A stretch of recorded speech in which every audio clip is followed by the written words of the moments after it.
BJP प्रदेश अध्यक्ष बाबूलाल मरांडी ने हेमंत सोरेन पर जोरदार हमला बोला है। मरांडी ने कहा कि ये सीएम खुद को कानून से ऊपर समझते हैं और ईडी को बिना डरे सख्त कार्रवाई करनी चाहिए। अगर कोई दूसरा व्यक्ति होता तो ईडी इतना समय नहीं देता। अनुसूचित जनजाति मोर्चा की प्रदेश कार्य समिति की बैठक चाईबासा में आयोजित की गई। कोल्हान में बीजेपी को जनाधार की जरूरत है क्योंकि चुनाव आगे है। बाबूलाल मरांडी हैं जो इस कार्यक्रम में मुख्य रूप से हिस्सा लेने के लिए यहाँ पहुंचे। सर, कोल्हान ऐसा क्षेत्र है जहाँ 2019 का अनुभव बताता है कि धरती थोड़ी कमजोर है, उर्वरा कम है। ये वैसा कुछ नहीं है। अरे चुनाव हार जीत का कई कारण होता है। पिछली बार थोड़ी सी हो गया गड़बड़ी, लेकिन इस बार हम लोग उसको सूद सहित वसूल करेंगे। आप लोग अक्सर बोलते रहे कि झारखंड की जो हेमंत सरकार है ये नजरों में गिर गई है, सत्ता से बाहर हो जाएगी। क्या वो डेमोक्रेटिक सिस्टम के माध्यम से ही बाहर होगी, यानी चुनाव आएंगे तभी वोट के माध्यम से वो बाहर होगी, या पहले भी कुछ होने वाला है?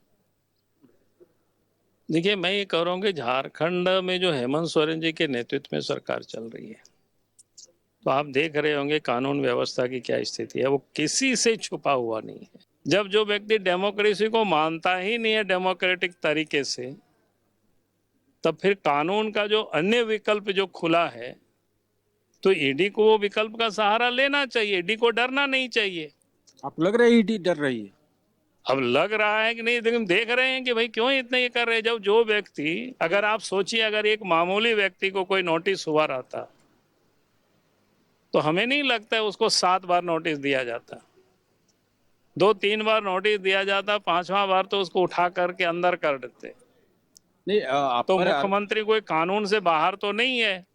उन्होंने कहा कि विधि सम्मत उन लोगों को कार्रवाई करनी चाहिए, डरना नहीं चाहिए उन लोगों को। किस बात की डर है भाई? मोदी सरकार में केंद्रीय एजेंसी कमजोर कैसे हो सकती है? नहीं, कमजोर नहीं डर कैसे? मैं नहीं कह रहा कमजोर है, लेकिन पता नहीं, इसलिए मैं कह रहा हूँ ना कि अगर प्रकरण को देख के आपको लग रहा है? इस प्रकरण को लग रहा है कि भाई क्यों ये चुप है।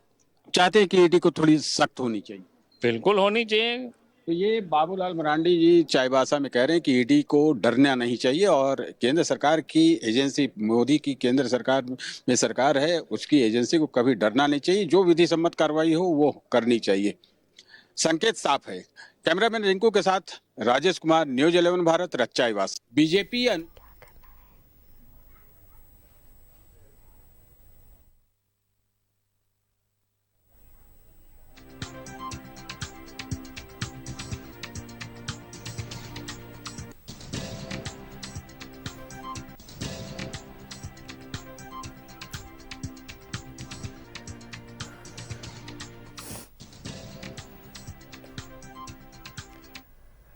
और चलिए इसी खबर पर और भी जानकारी के लिए हमारे साथ चाईबासा से संवाददाता राजेश जुड़ चुके हैं। राजेश का रुख करते हैं। राजेश, जिस तरीके से हमने आपकी बातचीत सुनी, आपने बीजेपी के प्रदेश अध्यक्ष बाबूलाल मरांडी जी से बातचीत की, अब तो उन्होंने ईडी की कार्रवाई पर भी सवाल खड़े किए हैं। साफ तौर पर उन्होंने कहा कि बीजेपी की एसटी मोर्चा की चलो एक तरफ से बैठक चल रही है, बीजेपी जो है आदिवासी वोट साधने में जुटी हुई है, लेकिन दूसरी तरफ जिस तरीके से ईडी की कार्रवाई झारखंड में चल रही है और इसकी जो सियासत हमें देखने को मिल रही है, साफ तौर पर इन्होंने कहा कि अगर ऐसा किसी आम व्यक्ति के साथ होता तो 2 से 3 बार के समन के बाद वो आदमी आज जेल में होता।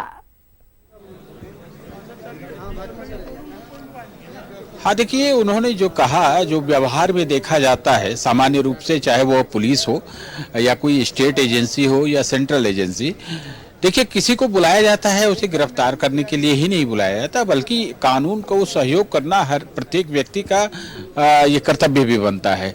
तो उसी तर्ज पर बाबूलाल मरांडी कह रहे थे कि जो लगातार समन भेजे जा रहे हैं और इस पर कुछ कार्रवाई नहीं हो रही, यानी उस पर मुख्यमंत्री जो है संज्ञान नहीं ले रहे हैं या उसका सम्मान नहीं कर रहे हैं, यानी पूछताछ के लिए ईडी के पास नहीं जा रहे हैं, हमेशा कोई न कोई बहाना बना दे रहे हैं। जैसा कि आपने देखा कि 7वां समन गया है, तो इसमें पत्र में ईडी ने साफ तौर पर कहा है कि किस विषय पर उनसे पूछताछ की जानी है, और यह भी कहा गया है कि उन्होंने जो अब तक तर्क दिए हैं नहीं आने के, वो भी बहुत मजबूत आधार नहीं है।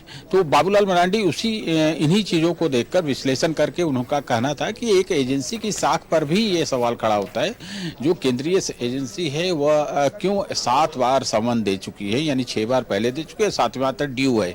अब देखिए क्या होता है नहीं होता है। उनका कहना कि एक आम व्यक्ति के साथ जिस प्रकार से कानून व्यवहार करता है, उसी तरह से किसी खास व्यक्ति मुख्यमंत्री कानून की नज़र में भी आम की तरह है, क्योंकि इसमें कहीं कोई भेदभाव या डिस्क्रिमिनेशन नहीं है कि कोई कानून के सामने बड़ा है या छोटा है। तो बाबूलाल मरांडी यही कह रहे थे कि शायद पहले तो उन्होंने कहा था, मुझे याद है कि हमसे ही बात हुई थी, उन्होंने कहा कि शायद कुछ मजबूरी रही होगी इसलिए समय दिया जा रहा है, लेकिन आज तो उन्होंने साफ तौर पे कहा कि लग रहा है कि एजेंसी ही कमजोर साबित हो रही है।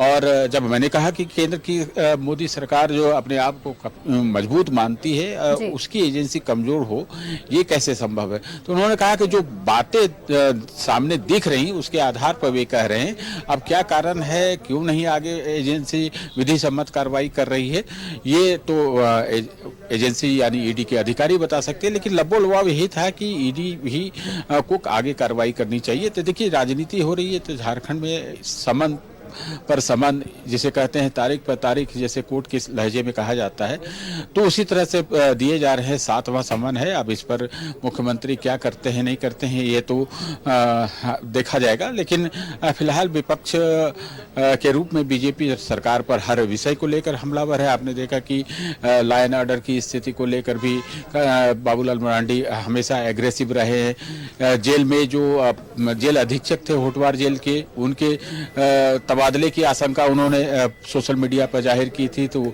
और वह तबादला हो भी गया। तो इस तरह से चीज़ों को बीजेपी जो है मजबूत विपक्ष की तरह से रख रही है, और कहीं न कहीं चुनाव आ रहा है तो सभी राजनीतिक दल एक दूसरे को कमजोर साबित करने का प्रयास करते हैं। तो चूंकि जनता की नज़र में उन्हें वोट लेना है, और ऐसे में आप देखें कि जो बैठकें होती हैं वो सांगठनिक अलग विषय होते हैं, लेकिन एजेंडा जो चुनाव में होता है वो एक अलग इम्पोर्टेंस रखता है। तो उस क्षेत्र पैरामीटर पर भी काम होते रहते हैं। संगठन मजबूत रहता है, प्रत्याशी मजबूत हो, कोई एक राष्ट्रीय चेहरा हो, वो सारी चीजें बीजेपी के पास है। वो बीजेपी मानती है हमारे पास सब कुछ है, लेकिन विपक्ष के रूप में जहां भी है बीजेपी, वो सत्ता पक्ष को आईना दिखाती रहती है और उसके छोटे से मुद्दे को भी बड़ा बना कर दिखाने का प्रयास करती है। तो यही विपक्ष का काम है, चाहे विपक्ष में कोई भी राजनीतिक दल क्यों न रहो।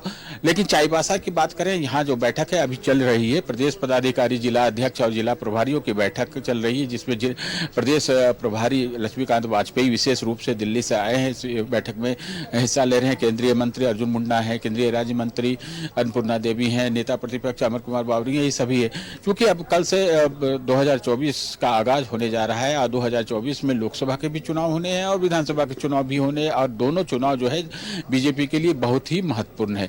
देश में मोदी को फिर से प्रधानमंत्री बनाना है, तो इसके लिए भी यहाँ से सीटें चाहिए। और देखिए चाईबासा जैसी जगह का चयन किया जाता है, और चाईबासा चूंकि अभी फिलहाल बीजेपी के खाते में नहीं है, इसलिए यहाँ पर ऐसे प्रयास संगठन का स्तर पर किए जा रहे हैं। यहाँ के नेता और कार्यकर्ता को मोटिवेट किया जा रहा है कि वो ज़्यादा से ज़्यादा मेहनत करें, ताकि यह सीट भी 2024 के लोकसभा चुनाव में बीजेपी की झोली में आ सके। तो ये सारे प्रयास किए जा रहे हैं।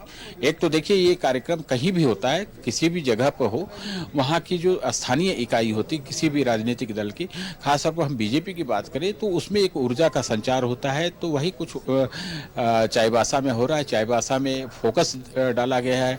लगभग 1 साल पहले यहाँ पर जेपी नड्डा भी आए हुए थे, अमित शाह का कार्यक्रम हुआ है। तो ऐसे कार्यक्रम लगातार हो रहे हैं। संथाल परगना और कोल्हान जैसे जगहों पर ज्यादा ध्यान दिया जा रहा है, जहाँ पर बीजेपी को लगता है कि यहाँ पर जनाधार मजबूत। चलिए राजेश, तो कुल मिलाकर कहा जा सकता है कि बीजेपी जो है अपने संगठन की मजबूती को साथ लेकर आगे बढ़ रही है और बूथ स्तर से इसकी शुरुआत। और चाईबासा में आज अहम बैठक, और जो सरान से आपने बीजेपी के प्रदेश अध्यक्ष बाबूलाल मरांडी से बात की, और आज उनका जो रवैया और जो रुख था ईडी की कार्रवाई को लेकर, मुख्यमंत्री के जवाब को लेकर, वो साफ तौर पर हमने अपने दर्शकों को दिखाया। फिलहाल ये बैठक चल रही है और बैठक में आगे क्या कुछ और रणनीति होगी, लगातार आप हमारे दर्शकों तक अपडेट्स पहुंचाते रहेगा। फिलहाल राजेश, आपका बहुत बहुत धन्यवाद हमारे साथ जुड़ने के लिए और तमाम जानकारी हमारे दर्शकों के साथ साझा करने के लिए कि आज बीजेपी के एससी मोर्चा की कार्य समिति की इस बैठक में क्या कुछ निर्णय लिया जा रहा है, किस तरीके से बीजेपी आने वाले चुनाव को लेकर अपनी संगठन मजबूती पर चर्चा करने वाली है।